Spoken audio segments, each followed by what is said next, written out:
Hello students, welcome to another video lecture of biology class.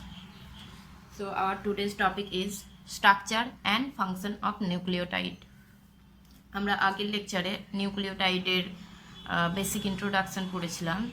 Nucleotide এক ধরনের monomer, nucleic অ্যাসিডের monomer হিসাবে কাজ করে এবং নিউক্লিওটাইড হচ্ছে এক ধরনের মাইক্রোবায়োমলিকিউল। সো এর আণবিক ওজন কী হবে? কম হবে। নিউক্লিওটাইড তৈরি করতে তিনটে কম্পোনেন্টস দরকার, একটা হচ্ছে pentose sugar plus nitrogen base plus phosphate group. এই তিনটে কম্পোনেন্ট নিয়ে নিউক্লিওটাইড গঠিত হয়। তার মধ্যে পেন্টোজ সুগারটা it may be ribose sugar or it may be deoxyribose sugar. And যে নাইট্রোজেন বেস টু টাইপসের হয়, একটা হচ্ছে purine and another one is pyrimidine. পিউরিনের মধ্যে পড়ছে অ্যাডেনিন অ্যান্ড গুয়ানিন, অ্যান্ড পাইরিমিডিনের মধ্যে পড়ছে cytosine, thymine, uracil. So total 5 ধরনের নাইট্রোজেন বেস প্রেজেন্ট রয়েছে এবং এই নাইট্রোজেন বেসগুলো সম্পর্কে আমরা ডিটেলসে আগের লেকচারে পড়ে এসেছি। এদের স্ট্রাকচার, এদের কেমিক্যাল নেম সব কিছু আমরা ডিটেলসে পড়ে এসেছি এবং আমরা দেখিয়েওছিলাম যে পেন্টোজ সুগার আর নাইট্রোজেন বেস মিলিত হয়ে যেটা তৈরি করছিল সেটাকে বলছিলাম আমরা nucleoside. So different kinds of nucleoside, different base দিয়ে যে ডিফারেন্ট নিউক্লিওসাইড তৈরি হচ্ছে সেগুলো আমাদের অলরেডি পড়া হয়ে গেছে। এরপর এই নিউক্লিওসাইডের সঙ্গে যখন ফসফেট গ্রুপ অ্যাটাচ হবে তখন তৈরি হবে নিউক্লিওটাইড, নিউক্লিক অ্যাসিডের মনোমার।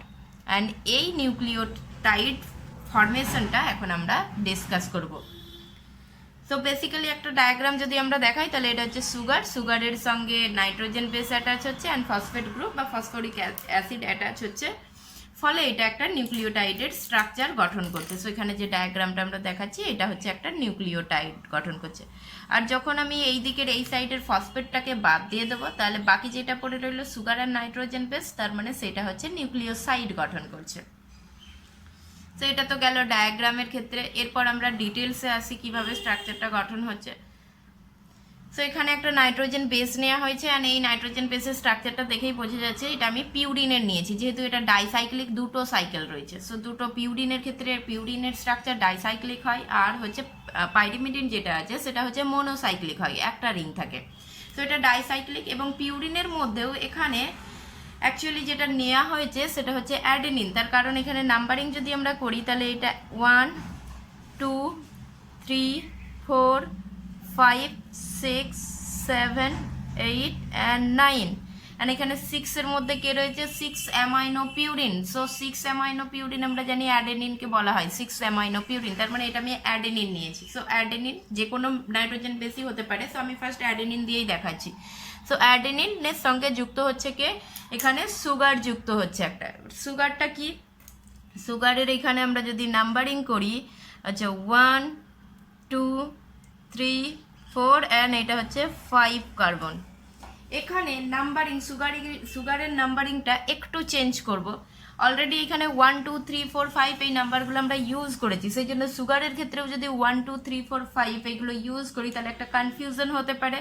দ্যাটস ওয়াই এখানে শুধু 1 না বলে 1 এর মাথায় একটা ড্যাশ, এটাকে বলা হচ্ছে 1 প্রাইম। একইভাবে 2 এর মাথায় একটা ড্যাশ, যেটাকে 2 প্রাইম বলবো। 3 এর মাথায় একটা dash, 3 prime, 4 prime and 5 prime carbon বলবো। যেহেতু অ্যাকচুয়ালি আমরা এখানে 1 2 3 নাম্বারিংগুলো নাইট্রোজেন বেসের ক্ষেত্রে ইউজ করে ফেলেছি, সেই জন্য এই নাম্বারিংগুলো জাস্ট এইরকম কার্বনের নাম্বারিংগুলো এখানে নাম্বারটা লিখে তার মাথায় একটা এইরকম ধরনের ড্যাশ, যেটাকে বলা হচ্ছে 1 প্রাইম। এটার নাম হচ্ছে 1 prime carbon, 1 prime, 2 prime, 3 prime, 4 prime and 5 prime carbon. So এটা গেল সুগারের ক্ষেত্রে এখানে 2 নম্বরের নিচে কিছু দিইনি, অর্থাৎ এইখানে 2 নম্বরের নিচে যদি এটা যদি এইচ থাকে তাহলে এটা হয়ে যাবে ডিঅক্সিরাইবোজ, আর এটা যদি OH থাকে তাহলে এটা হয়ে যাবে কি? রাইবোজ সুগার হয়ে যাবে। সো যে কোনো হতে পারে, আমরা বলেইছিলাম যে পেন্টোজ সুগার যে কোনো হতে পারে, সেটা রাইবোজ হতে পারে আর সেটা ডিঅক্সিরাইবোজ হতে পারে। যদি 2 নম্বরে, শুধু ডিফারেন্স কি, 2 নম্বরের যে কার্বনটা আছে সেই 2 নম্বরের কার্বনে যদি শুধু হাইড্রোজেন থাকে, অক্সিজেন অ্যাবসেন্ট থাকে, তাহলে সেটা হয়ে যাচ্ছে ডিঅক্সিরাইবোজ, আর যদি সেখানে OH গ্রুপ থাকে তাহলে সেটা হচ্ছে রাইবোজ সুগার। এবার ফার্স্টে হচ্ছে এই সুগারের সঙ্গে নাইট্রোজেন বেস অ্যাড হবে, যুক্ত হবে। সো সুগারের সঙ্গে নাইট্রোজেন বেস কিভাবে যুক্ত হবে না, কার্বন, সুগারের যে কার্বনটা রয়েছে, এবং সুগারের এখানে আমরা দেখতে পাচ্ছি যে উপরের দিকে OH রেখেছি, তার মানে এটা বিটা সুগার, অর্থাৎ এই সুগারের ফর্মটা হচ্ছে বিটা সুগার। বিটা সুগার বলতে যেহেতু এখানে OH আমি দিয়েছি, তার মানে beta ribose sugar. So beta মানে আমরা জানি যে যেখানে এক নম্বর কার্বনের হচ্ছে হাইড্রক্সিল গ্রুপ উপরের দিকে থাকবে সেটা হচ্ছে বিটা, আর যদি হাইড্রক্সিল গ্রুপ নিচের দিকে থাকে তাহলে সেটা হচ্ছে আলফা। সো এখানে হাইড্রক্সিল গ্রুপকে উপরের দিকে রাখা হয়েছে, দ্যাটস মিনস এটা হচ্ছে বিটা সুগার। অ্যান্ড যখন বন্ড ফর্মেশন হচ্ছে এই নাইট্রোজেন বেস এবং এই সুগারের মধ্যে যখন বন্ড ফর্মেশন হবে, তখন কি হবে, এই সুগার থেকে হাইড্রক্সিল গ্রুপ অ্যান্ড এই নাইট্রোজেন বেস থেকে হাইড্রোজেন রিঅ্যাক্ট করছে। So hydroxyl and hydrogen react করলো, রিঅ্যাক্ট করে কি হয়ে যাচ্ছে, এখানে জল রিলিজ হয়ে যাচ্ছে। তাহলে বন্ড ফর্মেশন কি হবে, কার্বন নাম্বার 1 এর সঙ্গে 1 প্রাইম কার্বনের সঙ্গে সুগারের 1 প্রাইম কার্বনের সঙ্গে নাইট্রোজেন বেস যেটা ছিল পিউরিনের 9 নম্বর নাইট্রোজেনের বন্ড ফর্মেশন হচ্ছে। অ্যান্ড বন্ড ফর্মেশনটা এখানে দেখাচ্ছি আমরা। সো এখানে পিউরিনের 9 নম্বর নাইট্রোজেন, এটা 9 নম্বর ছিল, 9 নম্বর নাইট্রোজেনের সঙ্গে সুগারের 1 নম্বর প্রাইম কার্বনের বন্ড ফর্মেশন হচ্ছে। আমি আবার একবার দেখাচ্ছি, সুগারে ছিল কি হাইড্রক্সিল গ্রুপ, নাইট্রোজেনের নাইট্রোজেন বেস এর এখানে কি ছিল, হাইড্রোজেন ছিল। সো হাইড্রক্সিল হাইড্রোজেন রিঅ্যাক্ট করলো, কি বেরিয়ে গেল, জল বেরিয়ে গেল। So it is a dehydration reaction, অর্থাৎ জল বেরিয়ে যাচ্ছে। পড়ে রইল কি, এখানে কার্বন পড়ে রইল, এখানে নাইট্রোজেন পড়ে রইল। সো সুগারের 1 প্রাইম কার্বনের সঙ্গে পিউরিনের 9 নাম্বার নাইট্রোজেনের বন্ড ফর্মেশন হলো। এই যে এই বন্ডটা পিউরিনের 9 নাম্বার নাইট্রোজেনের বন্ড ফর্মেশন হচ্ছে। অ্যান্ড এই বন্ডটার নাম হচ্ছে এন গ্লাইকোসাইডিক বন্ড। যেহেতু সুগারের সঙ্গে বন্ড ফর্মেশন হচ্ছে সেই জন্য গ্লাইকোসাইডিক বন্ড, এবং নাইট্রোজেন অ্যাটমের সঙ্গে হচ্ছে সেই জন্য এন গ্লাইকোসাইডিক বন্ড, বা শুধু গ্লাইকোসাইডিক বন্ড বললেও চলবে, এন গ্লাইকোসাইডিক বন্ড। সো এই যে ফর্মেশনটা হয়ে গেল, এই টোটাল ফর্মেশনটা নিউক্লিওসাইডের ক্ষেত্রেই আমরা দেখে এসেছিলাম। এরপর কি হচ্ছে না, এরপর अगेन সুগারের সঙ্গে ফসফেট গ্রুপ অ্যাটাচ হবে।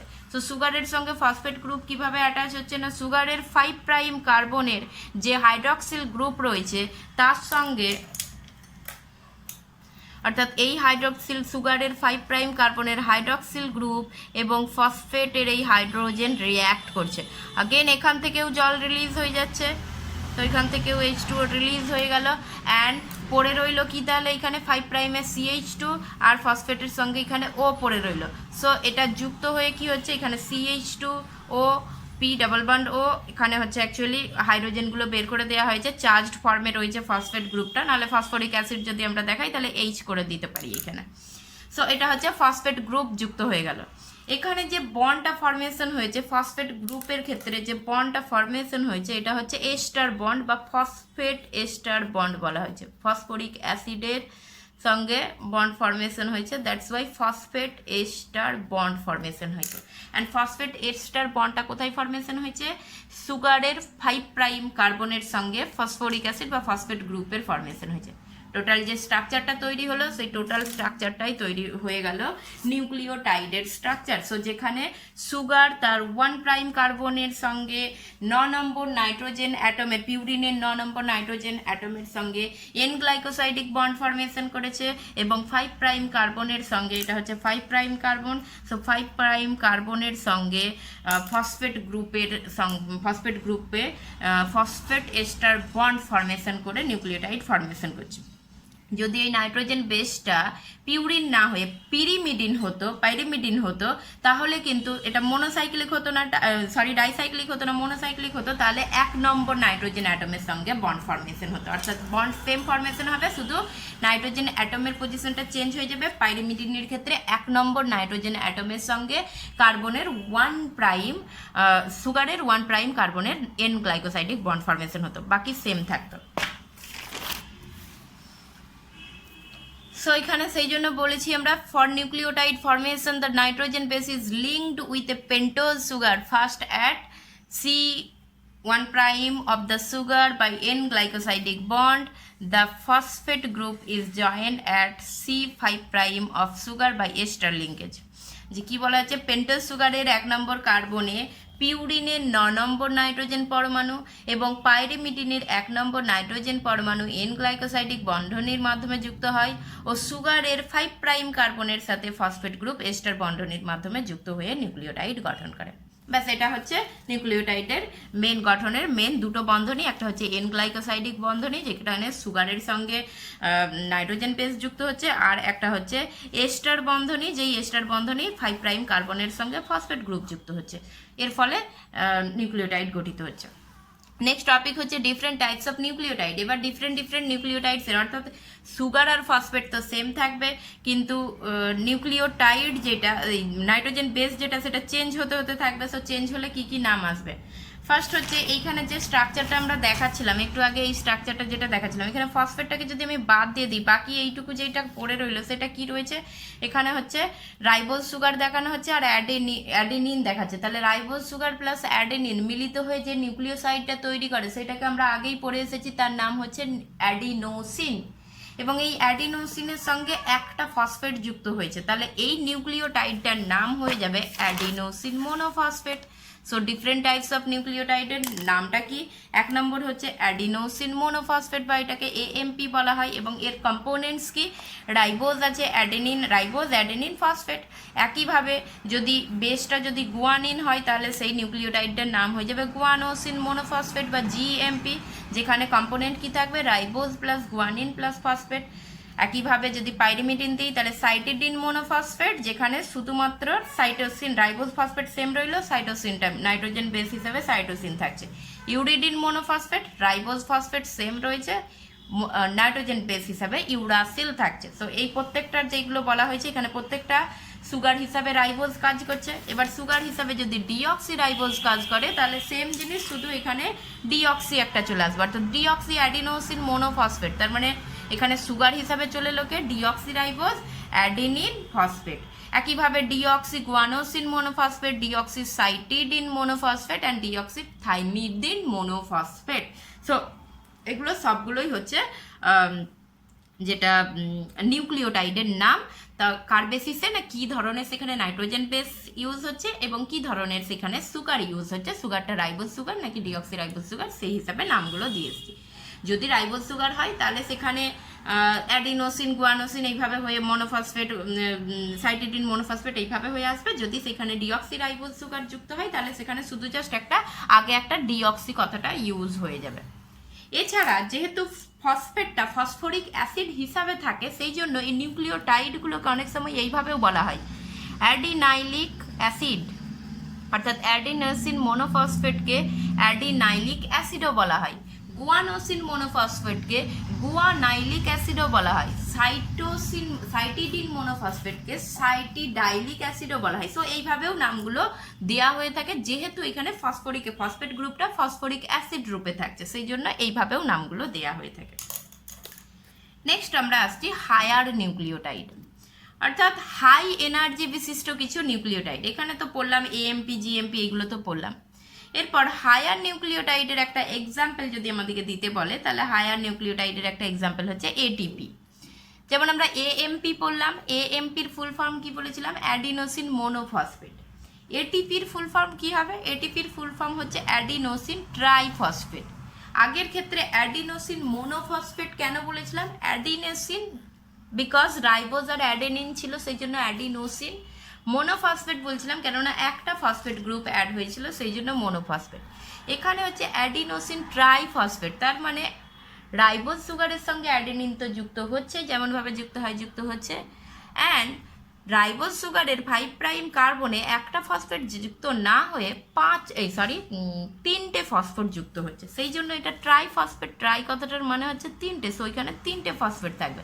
তাহলে এটিপি কি দিয়ে তৈরি হয়? Made up of ribose sugar plus adenine plus 3 phosphate group, so 3টে ফসফেট গ্রুপ যুক্ত হয়েছে। সেম জিনিস এখানে সেম আমরা দেখিয়েছি, যেমন স্ট্রাকচার দেখিয়েছিলাম সেম রয়েছে।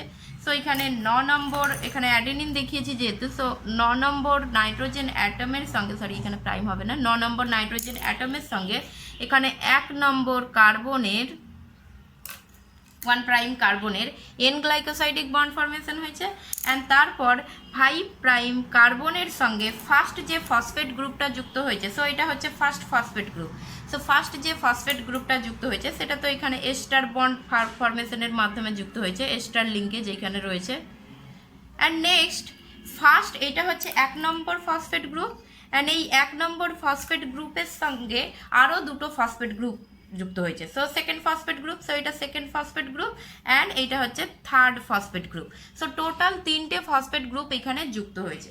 এবারে 1 নম্বর ফসফেট গ্রুপটা সুগারের 5' সঙ্গে এস্টার লিঙ্কেজ দিয়ে যুক্ত হয়েছে। বাকি 2 নম্বর আর 3 নম্বর ফসফেট গ্রুপ, অর্থাৎ 1 নম্বরের সঙ্গে 2 নম্বর ফসফেট গ্রুপ বা 2 নম্বরের সঙ্গে 3 নম্বর ফসফেট গ্রুপের মধ্যে যে বন্ধনীটা রয়েছে সেই দুটো বন্ধনীকে বলা হচ্ছে ফসফো অ্যানহাইড্রাইড বন্ধনী, ফসফো অ্যানহাইড্রাইড বন্ড। অ্যান্ড এই যে ফসফো অ্যানহাইড্রাইড বন্ড রয়েছে এটা হাই এনার্জি বন্ড, অর্থাৎ এই বন্ডটা অনেক বেশি শক্তিশালী হয়, সেই জন্য এটিপিকে ভেঙে শক্তি উৎপন্ন করা যায়। অর্থাৎ এটিপি থেকে যদি আমি এই একটা ফসফেট গ্রুপ বের করে দিই তাহলে কটা পড়ে থাকবে, দুটো ফসফেট গ্রুপ, সেটাকে বলবো আমি অ্যাডিনোসিন ডাইফসফেট। এবং এই যে একটা ফসফেট গ্রুপ ভেঙে বেরিয়ে যাচ্ছে এর ফলে শক্তি রিলিজ হবে, সো এটা হাই এনার্জি বন্ড।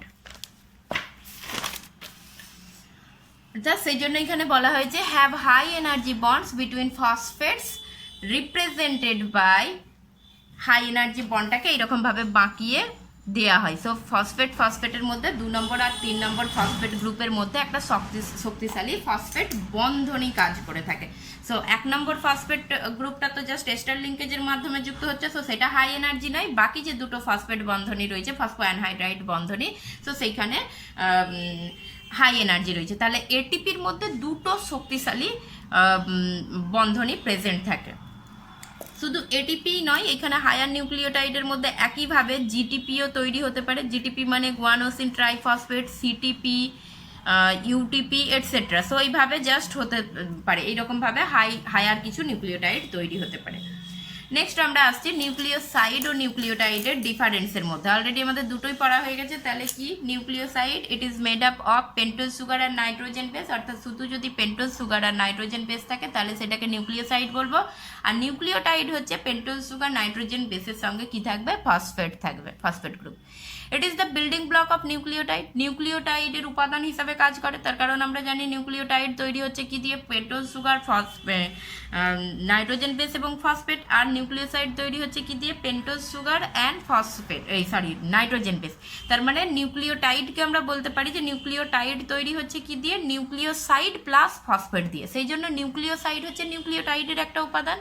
আর নিউক্লিওটাইড হচ্ছে ইট is the building block of nucleic acid, অর্থাৎ এরপর আমরা নিউক্লিক অ্যাসিড যখন পড়াবো তখন দেখবো যে নিউক্লিক অ্যাসিড গঠনে নিউক্লিওটাইড সাহায্য করে।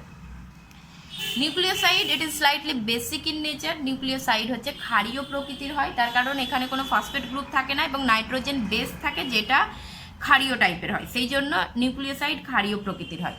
বাট নিউক্লিওটাইড হচ্ছে স্লাইটলি অ্যাসিডিক ইন নেচার, অর্থাৎ এটা আম্লিক প্রকৃতির হয়। আম্লিক প্রকৃতির কিসের জন্য হয় সেটা মনে রাখতে হবে, আম্লিক প্রকৃতিটা এর আসে ফসফরিক অ্যাসিডের জন্য। সো ফসফরিক অ্যাসিড প্রেজেন্ট রয়েছে, সেই জন্য এটা আম্লিক প্রকৃতির হচ্ছে, নিউক্লিওটাইডটা আম্লিক প্রকৃতির হচ্ছে। অ্যান্ড নেক্সট যদি এক্সাম্পল দিই, নিউক্লিওসাইডের কিছু এক্সাম্পল হচ্ছে অ্যাডিনোসিন, গুয়ানোসিন, এগুলো হচ্ছে নিউক্লিওসাইড। নিউক্লিওটাইড হচ্ছে অ্যাডিনোসিন মোনোফসফেট, গুয়ানোসিন মোনোফসফেট, এইগুলো হচ্ছে নিউক্লিওটাইড। ফাংশন অফ নিউক্লিওটাইড, অর্থাৎ নিউক্লিওটাইডের কি কি ফাংশন আছে। ফার্স্ট ফাংশন যেটা মোস্ট ইম্পর্টেন্ট সেটা হচ্ছে nucleotides are monomer or unit of nucleic acid. Nucleic acid গঠনের একক হিসাবে নিউক্লিওটাইড কাজ করে থাকে। আর নিউক্লিক অ্যাসিড কোনগুলো, যেগুলো ডিএনএ আরএনএ যেগুলো। সো ডিএনএ, নিউক্লিক অ্যাসিডের মধ্যে আবার ডিএনএ হচ্ছে কি হচ্ছে জেনেটিক বার্তা বহন করার কাজ করে থাকে, জেনেটিক বার্তা ওর মধ্যে স্টোর থাকে। সো নিউক্লিক অ্যাসিড খুব ইম্পর্টেন্ট এবং সেই জন্য নিউক্লিওটাইড যেহেতু নিউক্লিক অ্যাসিডকে গঠন করছে, নিউক্লিওটাইডও খুব ইম্পর্টেন্ট। নেক্সট হচ্ছে ইট ফাংশনস অ্যাজ এনার্জি কারেন্সি, শক্তির ভান্ডার রূপে কাজ করে। অর্থাৎ একটা এটিপি হচ্ছে একটা নিউক্লিওটাইড এবং আমরা জানি সেলের সমস্ত শক্তি এটিপির মধ্যে সঞ্চিত থাকে। সো এটিপি হচ্ছে শক্তির ভান্ডার রূপে কাজ করে, তার মানে নিউক্লিওটাইড হচ্ছে শক্তির ভান্ডার রূপে কাজ করে। কিভাবে শক্তির ভান্ডার রূপে কাজ করেন আমরা বলেছিলাম, এখানে অ্যাডিনোসিনের সঙ্গে তিনটে ফসফেট গ্রুপ যুক্ত আছে। আমি সিম্পলিফাই করে দেখাচ্ছি। সো প্রথম যে অ্যাডিনোসিনের সঙ্গে প্রথম যে হচ্ছে ফসফেটটা যুক্ত আছে, সেই ফসফেটটা তো এস্টার লিঙ্কেজের মাধ্যমে যুক্ত আছে। বাকি সেকেন্ড 1 নম্বরের সঙ্গে সেকেন্ডটা অ্যান্ড 2 নম্বরের সঙ্গে থার্ড যেটা, এটা হাই এনার্জি বন্ড এবং সেই জন্য যখন কোষে কোনো শক্তির দরকার পড়ে তখন কি হয়, যে এই এটিপি হাইড্রোলাইসিস হয়ে যায়, অর্থাৎ এটিপি ভাঙতে থাকে। ভেঙে কি করবে, প্রথম একটা ফসফেট গ্রুপকে রিলিজ করবে। তাহলে পড়ে রইল কি এপিপি, তার মানে এইটা হয়ে যাবে এডিপি। যেহেতু দুটো ফসফেট আছে সেই জন্য এটাকে বলবো এডিপি। সো এই ফসফেট গ্রুপটা যখনই বেরিয়ে গেল, তার মানে এই ফসফেট 2 নম্বর আর 3 নম্বরের মধ্যে একটা হাই এনার্জি সঞ্চিত ছিল। সো যখনই এটা ভেঙে গেল, সেই শক্তিটা বেরিয়ে গেল, সেই শক্তিটাকে কোষ কাজে লাগাবে। তাহলে থার্ড ফসফেটকে প্রথমে বের করছে, দিয়ে এডিপি রয়েছে। এরপরে যদি আরও শক্তির দরকার তাহলে এই সেকেন্ড ফসফেট গ্রুপটাকেও বের করে দেবে। তাহলে সেকেন্ড ফসফেট গ্রুপটা যদি বেরিয়ে যায় তাহলে পড়ে থাকবে কি, এডিনোসিনের সঙ্গে একটা ফসফেট পড়ে থাকবে, যেটা হচ্ছে adenosine monophosphate. And again second phosphate গ্রুপটাও যদি বেরিয়ে যায় তাহলে সেকেন্ড ফসফেটের সঙ্গে আগেন হচ্ছে এখানে শক্তি রিলিজ হবে এবং যেটাকে কোষ কাজে লাগাবে। সেই জন্য এখানে নিউক্লিওটাইড কিন্তু শক্তির ভাণ্ডার রূপে কাজ করছে। আরও কিছু ফাংশন আছে। Nucleotides like UDP and ADP take part in biosynthesis of polysaccharides like glycogen, অর্থাৎ ইউডিপি এবং এডিপি এই সমস্ত নিউক্লিওটাইডগুলো গ্লাইকোজেন সংশ্লেষে অংশগ্রহণ করে থাকে। They act as co enzyme. এবার কো এনজাইম হিসাবে যে সমস্ত নিউক্লিওটাইডগুলো কাজ করে তারা হচ্ছে এফএমএন এর ফুল ফর্ম হচ্ছে ফ্ল্যাভিন মোনোনিউক্লিওটাইড। একইভাবে এফএডির ফুল ফর্ম হচ্ছে ফ্ল্যাভিন অ্যাডেনিন ডাইনিউক্লিওটাইড। এনএডির ফুল ফর্ম হচ্ছে নিকোটিনামাইড অ্যাডেনাইন ডাইনিউক্লিওটাইড। অ্যাডেনাইন বা অ্যাডেনিন ডাইনিউক্লিওটাইড। সো এগুলো কিছু নিউক্লিওটাইড যারা কো এনজাইম রূপে কাজ করে। বাট কো এনজাইমটা কি, এখনো আমাদের যেহেতু এনজাইম পড়ানো হয়নি, সো যখন আমরা এনজাইম পড়াবো তখন দেখবো কিছু কিছু এনজাইম আছে যারা নিজেরা কাজ করতে পারে না। অর্থাৎ সেই এনজাইমগুলোর সঙ্গে যতক্ষণ এনজাইম ন্যাচারালি কি হয়, প্রোটিন জাতীয় হয়। সো এই প্রোটিন জাতীয় এনজাইমগুলোর সঙ্গে যতক্ষণ না কোনো নন প্রোটিন পার্ট অ্যাড হচ্ছে ততক্ষণ এরা কিন্তু নন ফাংশনাল বা ইনঅ্যাক্টিভ অবস্থায় থাকে। যখন এদের কার্যকারিতার জন্য বা এদের সক্রিয়তার জন্য কোনো একটা ফাংশনাল গ্রুপ অ্যাড হতে হয় বা কোনো একটা নন প্রোটিন পার্ট অ্যাড হতে হয়, তার ফলে এরা ফাংশনাল হয়। অ্যান্ড সেই নন প্রোটিন পার্টটাকেই বলবো কো এনজাইম। এবং সেই কো এনজাইম রূপে কারা কাজ করে না, এই সমস্ত নিউক্লিওটাইডগুলো কাজ করে থাকে। সো কোষের মধ্যে এইরকম একাধিক কাজের সঙ্গে নিউক্লিওটাইড জড়িত। তো নিউক্লিওটাইড এখানে আমরা কমপ্লিট করলাম। নেক্সট লেকচারে আমরা নিউক্লিওটাইডের যে পলিমার আছে, that is the nucleic acid সম্পর্কে আমরা ডিসকাস করব।